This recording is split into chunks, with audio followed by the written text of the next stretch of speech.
everyone. Dr. Todd here from Conflict Coaching and Consulting. I am with three experts in relationship matters, and have come together again as part of the 2015 Global Couples Conflict Summit to talk to us about 10 tips that couples can use to quickly resolve their relationship conflicts.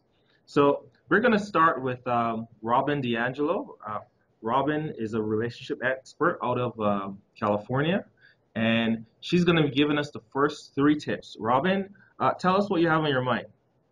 Sure. Hi, thanks. Glad to be here. So it's pretty simple. I have the first three. So the first thing I would recommend is, and it sounds simple, just befriending your partner. So all couples fight. That's a given. And actually, happy couples fight the most.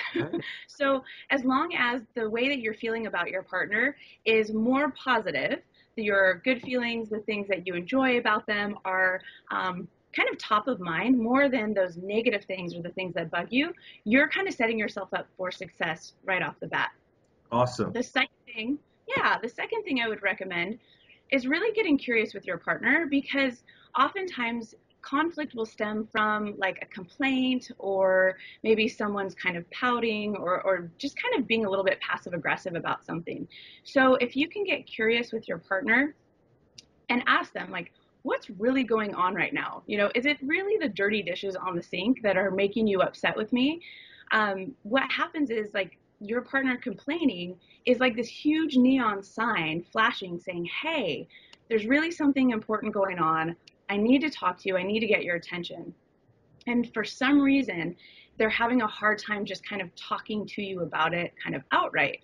So if you can kind of take your partner's complaining or just a shift in their mood and their behavior as like a little hint, something's going on and it's probably not what they're getting upset about. Okay. Yeah, Be curious. Be curious. What's the be one? really curious for sure. And then this kind of is on the back end of it, but it's about attempting to repair. So Okay. this isn't actually going to help you not fight, but what it does is it creates an environment where your partner will know, and you, that even if you do fight, you know that you're going to come back together at the end. So when I say repair, I'm talking about simple ways of coming back together after a fight and just trying to show or say to your partner very lovingly and understandingly, like, hey, that felt awful, or I didn't like that, but I still love you. And we're still a team, and I've still got your back. So it sounds really simple, but just doing your part to just kind of reach out and saying, hey, can we try this again? Or, hey, I'm really sorry the way that turned out. I didn't mean for this to go that way. And I feel awful too. Okay. So in those moments when you can try to come back at the end, you're actually building deeper connection, and you're setting yourself up again for smoother conflicts in the future, because you know at the end of the day, you guys have each other's back and you're on the same team. So those are my top three tips. Robin, recap those for us before we move on. Yeah, so the first one is to befriend your partner and just overall enjoy them. Okay. The second one is to get curious with them, find out what's really going on. Uh-huh. And then the last one is to attempt to repair. So coming back together and just saying, hey, let's try this again. Perfect. Those sound like really, really good strategies.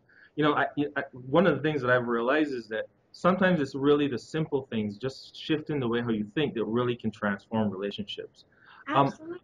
Rebecca is Yeah. all the way. Hi. She's a licensed social worker. She's all the way in New York, and Rebecca has four tips for us in terms of managing and addressing uh, conflicts in couples in their relationship. So take it away, Rebecca.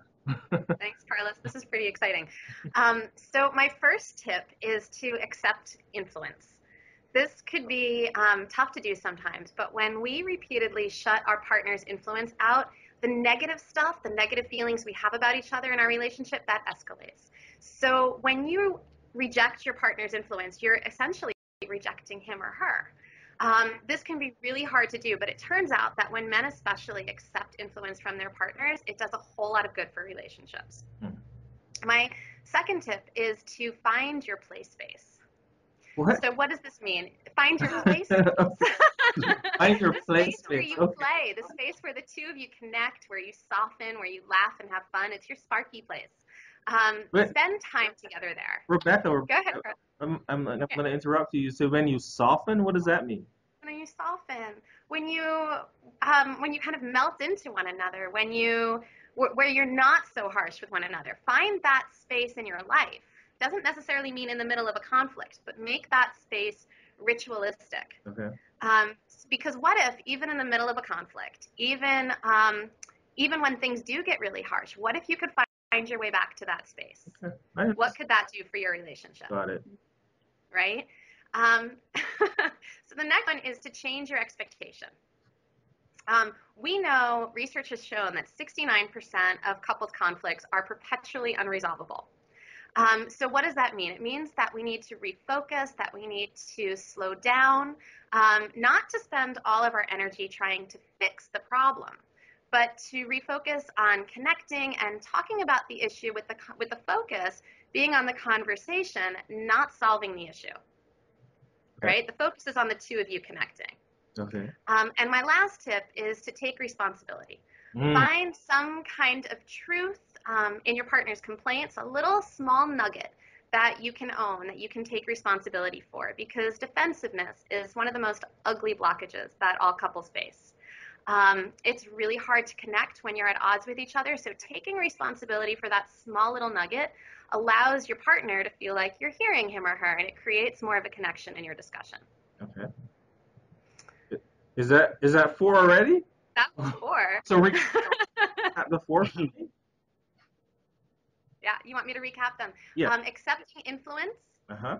finding that playful space, changing your expectations, and taking responsibility. Awesome. So Stuart Yes. Fensterheim. So very hard to pronounce that last name. Yes, it is. Stuart. That's why my wife didn't take the name. Stuart is, And I don't blame her. Stuart is all the way in Arizona. He's going to give us the 3 tips in terms of managing and dealing with couples conflict. So take it away, Stuart. Sure. Both Robin and Rebecca did a wonderful job with sort of breaking down their tips, but I'm going to look at it from a little broader perspective. Okay. And trying to understand conflict, because I think the energy to resolve conflict is being able to be very aware of what the conflict really is.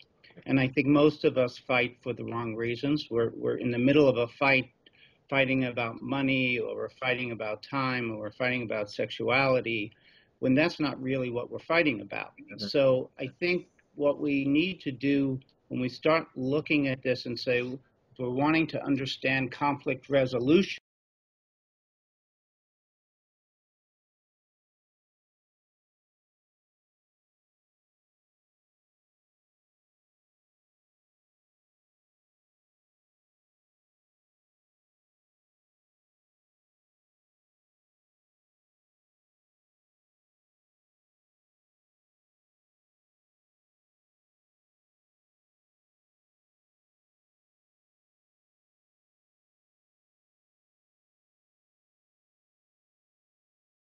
and when we talk about conflict resolution, we need to understand that what we're really trying to accomplish isn't so much resolving the conflict that the two of you are arguing about. Because, when you come to the table and you're fighting and you have lots of emotion going, you're focusing a lot on, whose position is right and wrong. And if you focus on the content of what the thing that has triggered the two of you, you're going to lose the bigger picture. And I think when we're talking about conflict resolution, we want to talk about resolving, and not just having the same fight over and over for different reasons. So what the first step in my mind, and the first tip, is really about being self-aware. You need to understand why you're so upset. Yep. And at the same time, why is your partner so upset? And if you look at it from a perspective of two people who care and love each other and get a lot of benefits from closeness, typically what it is the people are upset about is what's happening that you're arguing about says to you that your partner isn't close with you, or that you're not important to your partner. So if you can really understand and be emotionally aware, and when you have the dialogue with your partner, talk about that issue, that's really what your partner needs at those times. Not, yes, I will take out the garbage, but yes, I am here for you. Because if I take out the garbage, that doesn't necessarily mean I'm here for you, and your partner interprets you're not taking out the garbage as meaning you don't value the time or her or the energy. So I think number one is emotional awareness.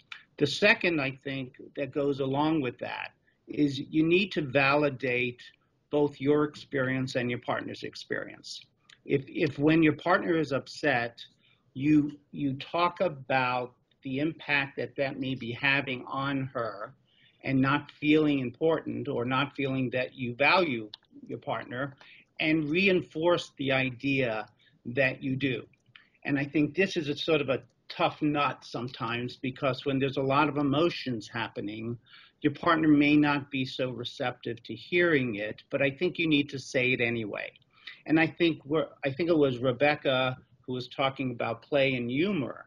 I think that's a place where you can really put a little humor in there. And I think part of what happens at those turning points when emotions are tight, are when you're upset, is what happens is if you don't have a lot of experiences where you can reflect back on those positive things, it's going to be really difficult to not see this as one of the worst things that's going on, because all we do is fight. So what I like to tell couples that I work with is you need tokens in the bank. What you need is to have a lot of playful and laughter and positive experiences with your partner, that when you feel the angriest, you can say, wait a minute, I also remember the time that we went out to dinner and had a blast and my partner was there for me. So the energy before the argument, I think, is even more important than what happens at the conflict, is to have these repetitive experiences. So you need to be self-aware, you need to validate, and at third, and along with the second, is have a lot of positive experiences to reflect on. I think the third one, more than anything, is timing. I think a lot of people are really piss poor at timing. And I think that's what gets in the way a lot of the time, that we have to recognize, we have to recognize if we're upset with our partners and they have a big test or they have a project at work that they're working on that evening that they are really stressed out about, to say, I really want to pick this time to talk to you about the fact that you didn't take out the garbage, is probably, they're not going to be very attentive and engaged with you. And I think, as I talked about in my original video, there's really three components in a relationship. We need our partner to be accessible, and at those times, they're definitely not going to be accessible to us. They're not going to be responsive, they're not going to be engaged, and the argument is just going to get escalated. And then you're going to have to go through a whole process of timeout and all those things. And resolution, as everyone said today, is about repair. Okay. It is about making sure your partner knows that they are important to you and that you will do anything in your power to make sure that they are happy. And if you do that, I think you have a lot of conflict resolution that you're going to have, and the two of you will get through all of these times that conflict can feel so awful. So guys, I appreciate it. The three of you have really give some significant tips in terms of managing and addressing conflict in your relationship. I think the last thing that I would add is this whole idea of being able to listen with your heart. Understand that for most people, what your partner says to you, even in those very difficult times, it is not intended to hurt you. It is not intended to hurt. Is a lot of times it's an attempt for them to defend themselves, to protect their own selves. So I think if we can listen with our hearts, we begin to hear the pain, the confusion, those kinds of things that really are behind the harsh words. And I think those kinds of things that kind of thinking can soften, as Rebecca was saying. it can soften your perception of your partner and really begin that process of moving forward. So that's my one tip. So now we have 11. I think that this is great, guys. And once again, I want to encourage folks to enroll in the 2015 Global Couples Conflict Summit at www.couplesconflicts.com. And if you're watching this after the summit, all go back to couplesconflict.com, and there will be links to each one of these speakers if you want to reach out to them in Arizona, in California, or in New York, or myself here in North Carolina. So guys, take care, and I really want to thank you for taking the time to do this video, and say bye to everyone. Bye. Bye. Thanks. Thank We're you. excited it's only a few weeks till we're all there. All right. All right, guys. Perfect.